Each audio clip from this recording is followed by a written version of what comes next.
Territoire d'info, Cyril Viguier. Bonjour à tous et bienvenue dans Territoire d'info, une émission de Public Sénat, de Sud Radio et de TV5 Monde, avec les meilleurs moments des interviews politiques de la semaine. La rupture est consommée entre le PS et Europe Écologie Les Verts. Pour David Cormand, le secrétaire national de ce parti, qui était notre invité lundi, il n'y a pas de place pour l'écologie dans cette majorité. On est à la fin d'un cycle d'accords où les écologistes, depuis la sortie de ce qu'on appelait le ni-ni chez les écologistes, ni gauche ni droite, on avait choisi au début des années 90 de rentrer dans un cycle d'alliance avec la gauche pour pouvoir mettre en œuvre des politiques écolos. Qu'est-ce qu'on constate, surtout sur la dernière séquence depuis 2012 ? C'est, comme je vous le disais, qu'il n'y a pas de place pour faire de l'écologie. Donc, on est forcé de s'adapter à cette réalité-là. Et moi, ma conviction, mais depuis longtemps, c'est de porter un projet écologiste qui se distingue, bien évidemment, de l'extrême droite et de la droite, mais aussi d'une gauche de gouvernement. Ça veut dire pas de groupe parlementaire à l'Assemblée ? Est-ce que c'est pas une stratégie qui est suicidaire ? Mais est-ce que vous pensez que la politique qui a été menée depuis 2012 pour la gauche et pour l'écologie, elle n'a pas été suicidaire ? Regardez le résultat des élections. On dit oui, cette partielle à Nantes, c'est formidable. Enfin, excusez-moi, c'est une circonscription qui était 70% à gauche en 2012. Moi, ma conviction, c'est que plutôt que viser uniquement des stratégies pour avoir des élus avec des accords à la petite semaine, il faut avant tout avoir des électrices et des électeurs. Et donc moi, je suis convaincu qu'il faut rentrer dans un cycle pour l'écologie de proposition d'un projet nouveau. Si on a des électrices et des électeurs, on aura des élus. Si on n'en a pas, eh ben on en aura moins. C'est la vie. Là, c'est de la politique fiction façon Star Wars. Parce que, excusez-moi, François Hollande au deuxième tour de l'élection présidentielle, je ne vois pas comment cela Mais est vous possible. souhaitez un candidat écologiste en 2017 ? François Hollande au deuxième tour, c'est pas possible. Moi, j'ai l'habitude de répondre aux questions lorsqu'elles se posent. Ce que je constate aujourd'hui, et ce que je crois, ce qu'observent tous les Françaises et les Français, les observatrices et les observateurs, c'est que je ne vois pas de scénario où une candidature qui se revendique de ce qui s'est passé depuis 2012 peut se qualifier au deuxième tour de l'élection présidentielle et, à plus forte raison, remporter cette élection présidentielle. Donc moi, je vois le mur s'approcher, je ne vais pas accélérer en klaxonnant pour foncer dedans. L'autorité de sûreté nucléaire dit dans Le Monde aujourd'hui, le contexte français en matière de sûreté est particulièrement préoccupant. Vous partagez cet avis également ? Ce qui est tout à fait nouveau, c'est que ce soit l'ASN qui le dise. Et d'ailleurs, le président de l'ASN l'avait déjà dit il y a quelques semaines en parlant de risques nucléaires majeurs en France, ce qui était un terme qui n'avait jamais été utilisé. L'ASN, c'est une autorité indépendante. C'est-à-dire qu'il c'est pas une bande d'écolos avec des tongs qui donnent leur avis sur le nucléaire. C'est des gens extrêmement sérieux. Et petit à petit, on se rend compte que la tension économique sur EDF, la tension économique sur le coût de l'énergie est en train de rejaillir sur la sécurité de nos centrales avec un parc qui est vieillissant. L'État qui donne presque 3 milliards d'euros pour EDF. D'abord, c'est la preuve d'une mauvaise gestion d'EDF, puisque EDF est une entreprise dont l'État est majoritaire, enfin actionnaire majoritaire, à plus de 80%. Et donc réinjecter 3 milliards d'euros, mais pour faire quoi ? Est-ce qu'il s'agit de relancer un programme nucléaire ? Est-ce qu'il s'agit de permettre d'accompagner les énergies renouvelables ? Les deux, notamment pour notamment l'EPR britannique d'Hinkley Point. Vous savez combien coûte le projet des 2 réacteurs EPR Hinkley Point ? C'est entre 25 et 30 milliards d'euros. Et je pense que les solutions pour le 21e siècle, c'est des solutions nouvelles, où on remet en question, par exemple, le dogme de la croissance. Là, vous voyez, on est en train de parler de taffetas en ce moment. C'est quoi l'espèce de mythe ? C'est de dire « Ah, vite, vite, vite, la croissance, la croissance, la croissance ». Je vais vous faire un scoop, la croissance, elle ne reviendra pas. Pourquoi ? Parce que la croissance qu'on a connue pendant les 30 Glorieuses, c'est une parenthèse dans l'histoire. Et donc, plutôt que de courir et d'attendre Godot, cette espèce de croissance, de nouveaux mythes, il faut dire comment on fait pour construire une prospérité sans croissance. Notre-Dame-des-Landes, la question posée aux habitants de Loire-Atlantique a été officialisée. Êtes-vous favorable au projet de transfert de l'aéroport de Nantes-Atlantique sur la commune de Notre-Dame-des-Landes ? Est-ce que ça vous convient ? Or là, on a un exemple typique de quelque chose qu'on a mis par terre. C'est-à-dire qu'il y avait l'idée de la conférence, la démocratie environnementale, qui était une bonne idée. Pour ça, il aura fallu le faire sur l'ensemble du périmètre concerné par ce projet d'aéroport. C'est pas moi qui dis que c'est un projet de rayonnement de tout l'ouest de la France. C'est les porteurs de ce projet. Pourquoi on ne consulte pas l'ensemble des habitants des régions concernées, à savoir la Bretagne historique et le reste de la Pays de la Loire ? Traité transatlantique tout à l'heure. Est-ce que vous croyez capable, François Hollande, de ne pas signer ce traité ? Je ne suis pas dans la tête du président. Ce que je sais, c'est que... Vous savez qu'il l'a dit dans son émission Face aux Français. Il a dit « En l'état, je ne signerai pas le traité ». Est-ce que vous pensez capable de le faire ? En l'état, ça veut dire quoi ? Si on change une virgule, du coup, il signe ? Une vingtaine de ministres se réunissent autour de Stéphane Le Foll ce soir pour défendre le bilan et remobiliser la gauche, dont sans doute en principe Emmanuel Cos, qui est l'ancienne secrétaire nationale de votre parti. Le slogan, c'est « Eh oh la gauche !» Alors, EO, la gauche, c'est quoi pour vous ? Franchement, c'est rien. Qu'est-ce que je réagisse par rapport à ça? Et où la gauche? Enfin, c'est Nabila, c'est allô la gauche. Enfin, c'est... La France, elle va mieux que ne le pensent les Français, selon Marisol Touraine, la ministre des Affaires sociales et de la Santé, qui était notre invitée mardi, au lendemain du rassemblement EO la gauche, en soutien à François Hollande. Il ne s'agit pas du tout de nier les difficultés et le doute qui existe, les inquiétudes qui s'expriment dans l'opinion publique. Simplement, il faut engager un travail de conviction. Je ne dis pas que tous les Français vont bien.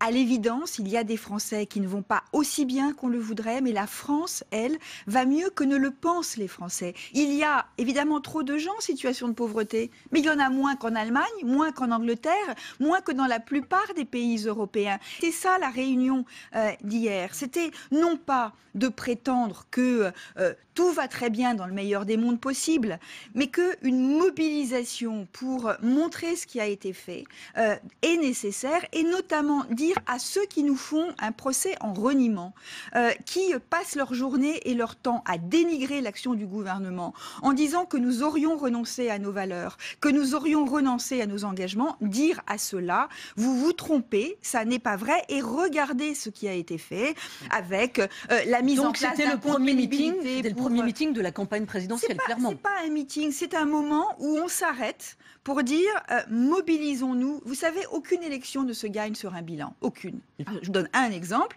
la retraite. Nous devons assumer, je l'ai fait, de dire qu'il faut travailler plus longtemps parce que nous vivons plus longtemps et que nous devons rétablir les comptes des régimes de retraite. Mais il y a des gens qui peuvent partir avant parce que leur vie a été plus difficile. Eh bien, le résultat, il est là. Pour la première fois depuis le début des années 2000, les régimes de retraite sont à l'équilibre. Ceux qui prétendent, comme la droite le fait, qu'il faut retarder, qu'il faudra partir plus tard, c'est de l'idéologie. Donc ils pourront toujours... Vous pensez qu'on ne pourra... Aujourd'hui, on a arrêté. C'est quand même du réalisme. C'est quand même du réalisme. C'est évident qu'il va falloir... Mais pourquoi c'est évident? Qu'il faudra cotiser plus longtemps.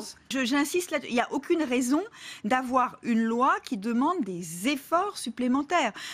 Honnêtement, aujourd'hui, pour la première fois, nous arrivons à l'équilibre pour les régimes de retraite. Moi, je ne rentre pas dans un débat avec telle ou telle personne. Emmanuel Macron est au gouvernement, donc je n'imagine pas... Non, mais il n'était pas là hier soir.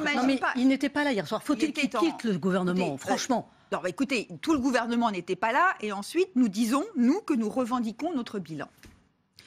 Nuit debout, ça n'est pas un secteur, c'est une expression politique qui d'ailleurs dans les débuts du mouvement était, je dois le dire, assez intéressante. Et moi j'entends à travers ce mouvement, ou je vois dans ce mouvement, la nécessité de réfléchir à de nouvelles formes d'expression démocratique. Un mode d'expression qui ne prend pas, donc ça va durer jusqu'à quand? En revanche, je trouve que la suite de ce mouvement aboutit à des mouvements de violence, d'intolérance, qui sont préoccupants. Le paquet neutre arrive le 20 mai, le paquet de cigarettes. Oui. Vous voulez, vous, le prix du paquet de cigarettes à 10 €. Alors, c'est pour quand ? Le paquet neutre, pour que les choses soient bien claires, c'est un paquet sur lequel il n'y a plus de marque et de signe. Enfin, la marque est écrite de façon banalisée. C'est à partir du 20 mai, pour que les choses soient bien claires. C'est le 20 mai que les industriels doivent produire le paquet neutre. Et ensuite, il y a 6 mois pour écouler les anciens stocks. Mais vous voulez augmenter le prix du paquet? Je dis par ailleurs que dans la lutte contre le tabagisme, qui pour moi est une priorité, parce qu'en France, on fume plus qu'ailleurs et on meurt plus du tabac qu'ailleurs, la question du prix du tabac doit être posée. Et pour ma part, je souhaite que nous allions à un paquet à 10 €. Mais j'ai déjà eu l'occasion de dire que ça ne serait pas sous ce quinquennat, parce qu'on ne passe pas d'un paquet à 7 € à un paquet à 10 € en l'espace de quelques mois. L'OMS estime que le virus Zika pourrait arriver en Europe très rapidement. Est-ce qu'on a minimisé les risques de ce virus? Je ne crois pas qu'on ait minimisé les risques. J'ai moi-même alerté, et pas simplement alerté, mis en place des moyens supplémentaires dans les départements français d'Amérique où l'épidémie de Zika Zika est là, est bien là. Elle va même maintenant arriver en Guadeloupe, qui jusque-là était relativement épargnée. Nous sommes en mobilisation supplémentaire. Nous envoyons des alertes aux professionnels de santé dans les territoires de la France hexagonale dans lesquels les moustiques peuvent arriver. Nous donnons des recommandations précises de protection. Nous donnons aussi des recommandations lorsque un homme revient des départements français d'Amérique ou revient d'un territoire où il y a du Zika, les relations sexuelles qu'il a avec sa partenaire doivent être protégées parce que sinon il y a un risque de contamination.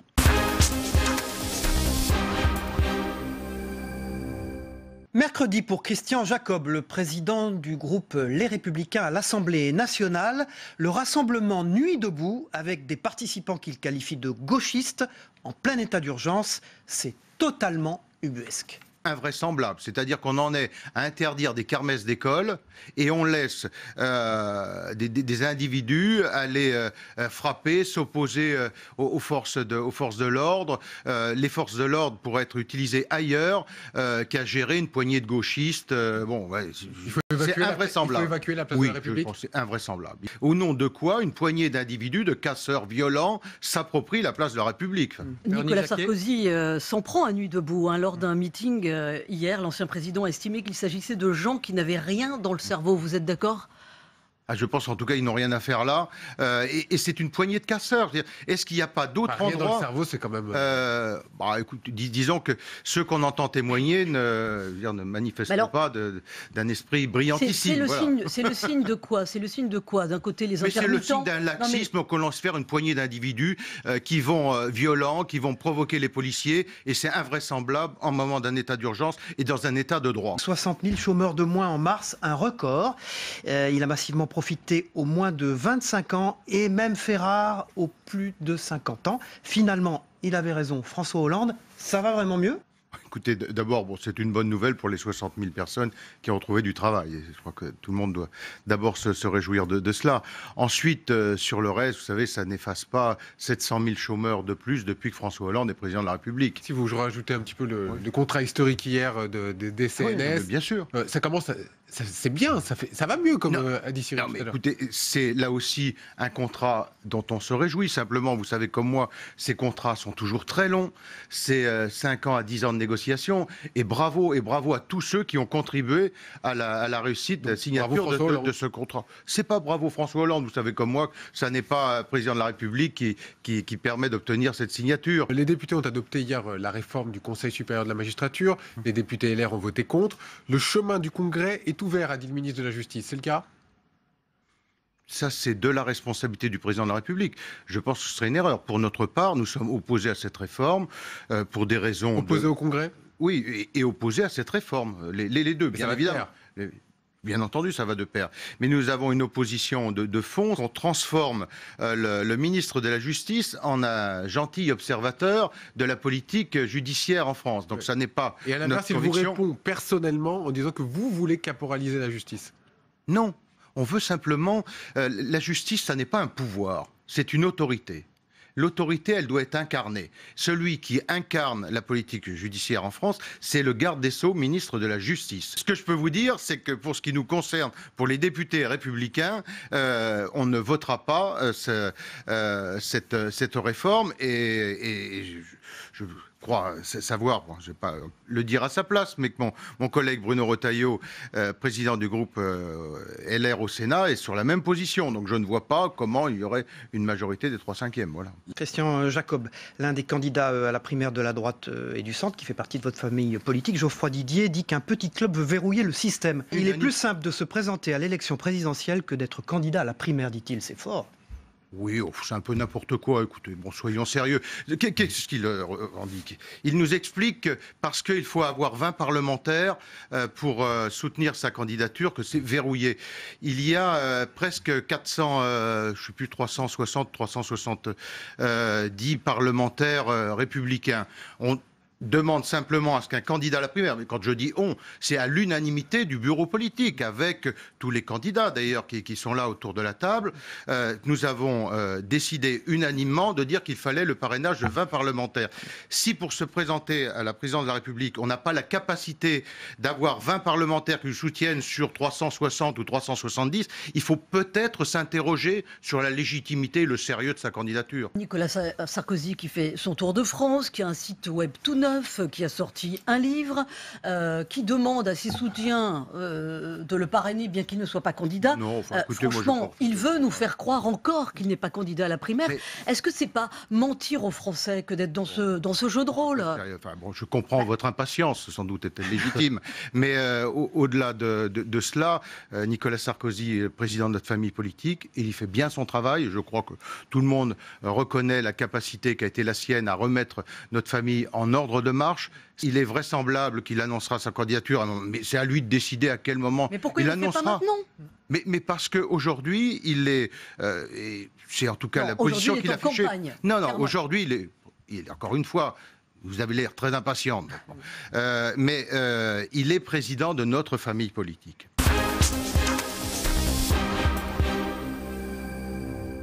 Jeudi, Ramayad, la candidate à l'élection présidentielle et ancienne secrétaire d'État de Nicolas Sarkozy, ne mâche pas ses mots contre Alain Juppé, le favori des sondages de la primaire de la droite et du centre. Comment on peut juger de la qualité d'Alain Juppé alors qu'il n'a jamais été président? On ne sait pas, à l'épreuve. Mais je vais vous dire, c'est aussi le bilan qui doit parler. Moi, j'ai le souvenir qu'Alain Juppé a été Premier ministre de la France. Qu'au bout de 3 mois, la France était ingouvernable. J'ai le souvenir aussi des Juppettes. On parlait des femmes tout à l'heure. Je pense que sur la question des femmes, M. Juppé doit nous dire quelque chose. 40 jours après son interpellation dans le quartier bruxellois de Molenbeek, le seul survivant des attentats de Paris, Salah Abdeslam, est mis en détention à l'isolement. Il est filmé 24 heures sur 24 dans cette prison de Fleury-Mérogis. Cette surveillance renforcée est une première en France. Elle choque certains défenseurs des droits de l'homme. Vous en pensez quoi? Le crime est massif, donc la méfiance est normale. Je pense même que à terrorisme international, il faudrait une justice globale. Et de fait, la Cour pénale internationale serait aussi légitime à intervenir. Je pense qu'il y a des quartiers, effectivement, comme Molenbeek, des territoires perdus de la République. C'est pas moi qui le dis, depuis les années 90, cela est dit. Et au fond, cela est autant dû à la montée, à l'emprise des salafistes sur ces quartiers, que, évidemment, une certaine forme de lâcheté de la République qui a laissé faire. Ramayad, autre sujet, social, économie, la journée est chargée. Les DRH des grandes collectivités font des propositions aujourd'hui pour lutter contre l'absentéisme des agents du service public. Rétablir le jour de carence des fonctionnaires ou bien encore rémunérer les agents au mérite. Ça existe dans certaines collectivités locales déjà aujourd'hui. Est-ce qu'il faut généraliser ce genre de mesures? Tout projet d'ampleur doit s'inscrire dans une vision d'ensemble. Qu'est-ce qu'on fait de ces fonctionnaires-là? On ne peut pas les rayer d'un trait de plume de la carte de France. Donc il faut porter un projet de société qui leur permette de servir, parce qu'ils sont là pour servir. Et donc c'est pour ça que dans le cadre de l'élection présidentielle, moi je propose une forme de décentralisation citoyenne. C'est-à-dire qu'on passe de l'État-providence à la société-providence, pour établir une société de la coopération, où là où l'État échoue, dans les missions où elle échoue, comme l'insertion des détenus, le placement des chômeurs, le soutien scolaire, eh bien ces missions-là soient déléguées aux coopératives, aux associations, aux entreprises qui réussissent mieux que l'État. Les Français, qu'est-ce qu'ils se disent? Ils se disent quand même, les intermittents, pour beaucoup d'entre eux, ce sont des nantis. Est-ce qu'il n'y a pas un minimum de réalité dans cette réflexion, dans ce ressenti des Français? Il est clair que les employeurs ont une responsabilité, la difficulté de contrôler est forte, mais je crois que plutôt que de baisser les droits, la solution consisterait à définir de manière beaucoup plus stricte ce qu'est un intermittent. Manifestation en tout genre en ce moment, manifestation des intermittents, aujourd'hui encore dans la rue contre la loi travail. 78% des Français estiment qu'il y a un risque d'explosion sociale selon un sondage. Faites-vous partie de ces 78%? Oui, bien sûr, mais ça fait longtemps qu'on le dit, ça fait longtemps que ce risque est là, mais l'État malin a su mettre en place des sparadraps ici ou là. Oh, regardez ce qui s'est passé lorsque les jeunes ont manifesté dans la rue. Monsieur Valls a lâché 400 € pour les jeunes en formation. Des cadeaux fiscaux? C'est des cadeaux, c'est voire même de l'aumône. Un sondage Ipsos paru dans Le Monde d'hier indique que 76% des Français pensent qu'il faut un vrai chef pour remettre de l'ordre. C'est vous ce vrai chef ? Oui, Vous sentez l'âme d'un vrai chef ? Une femme peut être un chef, oui. J'ai pas dit ça. Les temps ont changé. Oui, bien sûr. Vous savez, j'ai été secrétaire d'État aux Affaires étrangères. Donc aux prises avec un monde mouvant, compliqué, difficile, illisible. J'ai une conscience très forte, effectivement. Et vous croyez les Français qui sont assez matures aujourd'hui pour élire une femme ? Bien sûr. Prenons l'Amérique. Qui peut-être va élire Hillary Clinton présidente des États-Unis, après avoir élu Barack Obama président des États-Unis. On a toujours eu des complexes. Justement, juste une chose, les États-Unis ont été capables de choisir et d'élire Barack Obama. Est-ce que la France, les Français sont capables d'élire Ramayad ? Écoutez, je vais vous dire, on a souvent nourri, nous Français, des complexes vis-à-vis de cette autre terre d'universalité qu'est l'Amérique. Et l'Amérique a pris de l'avance sur nous, à travers ces deux figures que je viens de citer. Alors qu'il n'y a pas si longtemps, nous, pays des droits de l'homme, étions une référence pour les Américains. Donc je crois qu'aujourd'hui, l'orgueil national veut que nous redevenions un exemple pour le monde.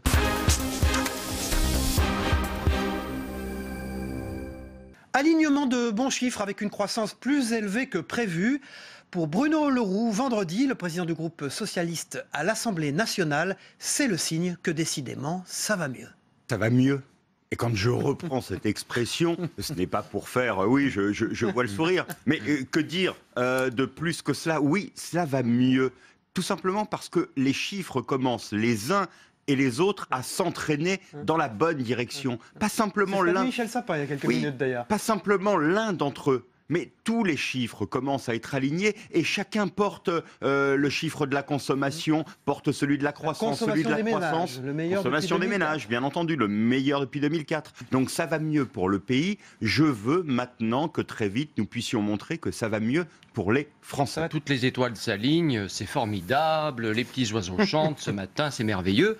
Ça va mieux, oui, mais quand on regarde ce qui se passe dans la rue, on n'a pas l'impression quand même que ça va mieux à tous les niveaux, clairement. C'est bien pour ça que... C'est bien pour ça quoi ? Sans parler de la rue, nous allons peut-être y venir après ce qui s'est passé. Le ça va mieux pour le pays crée une ambiance. Vous savez, beaucoup de Français aujourd'hui, ceux que je rencontre, nous disaient mais de toute façon, on ne s'en sortira pas de la crise. Donc il faut marteler, ça va mieux. Non, il y avait une forme de défaitisme. Non, je pense que si chacun fait son travail, vous-même, en disant la réalité de ce qu'est le pays, les Français vont se dire mais oui, ce pays aujourd'hui n'est pas à la traîne. Dans ces moments-là, il y a toujours, de la part du chef de l'État, du Premier ministre, du gouvernement, de moi-même au moment où je suis, une condamnation absolument sans faille de toutes les violences, et notamment là, des violences dans la rue contre les policiers, ceux qui sont toujours les héros de la République, pour ce qu'ils ont fait toute cette année passée, pour ce qu'ils font pour protéger les Français. Quand même. Non, moi je n'oublie pas ces héros. Ils sont tous les jours au travail. Le droit de manifester, il est un droit constitutionnel. Et on est en état d'urgence. On est en état d'urgence, mais il y a l'état d'urgence. Mais bien entendu. Et donc nous devons assurer la sécurité des manifestants. Il ne peut pas y avoir de restrictions démocratiques et des règles démocratiques en état d'urgence, et notamment le droit de manifester. Mais le droit de manifester, ce n'est pas le droit de casser, ce n'est pas le droit de taper, ce n'est pas le droit de frapper, ce n'est pas le droit de combattre. Il y a eu 24 gardes à vue hier soir en marge de la dispersion des Nuits debout. Frédéric Lordon, qui est un proche de Nuits debout, un économiste, dit, je voudrais que vous réagissiez à cela, on n'est pas là pour faire du débat, mais du combat, nous n'apportons pas la paix. Qu'est-ce que vous lui répondez ? Mais moi je reconnais ce mouvement comme étant une forme de débat, pas une forme de combat. Ça n'existe pas pour moi. Ça n'existe pas dans notre République. Et aujourd'hui, à chaque fois que l'on m'a interrogé sur Nuits debout, j'ai dit que c'était une forme d'agora, une forme de débat que je n'épousais pas, mais c'est pour ça que je trouve que ces propos sont graves. Que vous êtes inquiet pour le 1er mai, dimanche. Manifestation partout en France, est-ce que vous êtes inquiet ? Mais je ne peux pas être inquiet de manifestations. Je suis inquiet des casseurs qui, aujourd'hui, me semblent avoir accompagné, noyauté un certain nombre donc de ça ces peut encore endroits. dégénérer dimanche. Oui, et pour que ça ne dégénère pas, il faut que chacun des organisateurs prenne clairement ses responsabilités et qu'on n'excuse aucune violence. Vous êtes victime de l'ultra-gauche ? Je ne sais pas aujourd'hui. Mais vous savez, quand ils sont cagoulés et masqués, je ne sais pas s'ils viennent de l'ultra-gauche, de l'ultra-droite ou de quelque part ailleurs. d'ailleurs. Je dis simplement qu'ils sont des délinquants, des casseurs, et que je n'ai pas besoin d'autre caractérisation que celle-ci. Question sur ce texte. Est-ce que vous avez commencé à pointer le nombre de députés qui pourraient voter contre ? Il y a trop de députés qui aujourd'hui, mais comme je le connais depuis maintenant 2 ans sur les textes importants, disent « nous n'irons pas dans ce sens, nous ne voterons pas ce texte ». Et donc j'essaye de réduire ce nombre, bien entendu, d'ici la semaine prochaine. Est-ce que vous excluez aujourd'hui d'utiliser le 49.3 sur ce texte ? Ce n'est pas en tout cas ni ma demande, ni ma prévision, et je souhaite que le débat permette de dégager une majorité. Mais cela peut arriver. Cela peut arriver. Le 49.3, il est dans la Constitution. Il est un outil dans la main de l'État. Vous dites il faut se réveiller, ça tombe bien. Il y en a un qui est très très bien réveillé, c'est Emmanuel Macron. Il ne cache pas ses ambitions pour 2017, on le sait. Dans la presse allemande hier, il dit vouloir façonner le futur du pays. Il faut une autre offre. Macron, objet identifié, de plus en plus incontrôlable, à votre avis ? Pour moi, les choses sont claires. Emmanuel Macron, aujourd'hui, est capable d'élargir le camp du progrès et il fait cela pour la valorisation de ce que fait le président de la République et pour la réélection du président de la République. C'est pas ce qu'on comprend. Eh bien, écoutez, c'est pour cela que je dis que c'est à Emmanuel Macron de vous dire les choses de la façon la plus claire qui soit. Je suis aujourd'hui au service de ce que fait cette majorité et du président de la République que j'accompagnerai lors de la prochaine élection. Si les choses étaient dites comme ça, je pense que ce serait plus clair. Voilà, c'était les meilleurs moments de Territoire d'Info, une émission de Public Sénat, de Sud Radio et de TV5 Monde. On se retrouve la semaine prochaine pour une nouvelle édition. Bonne semaine à tous.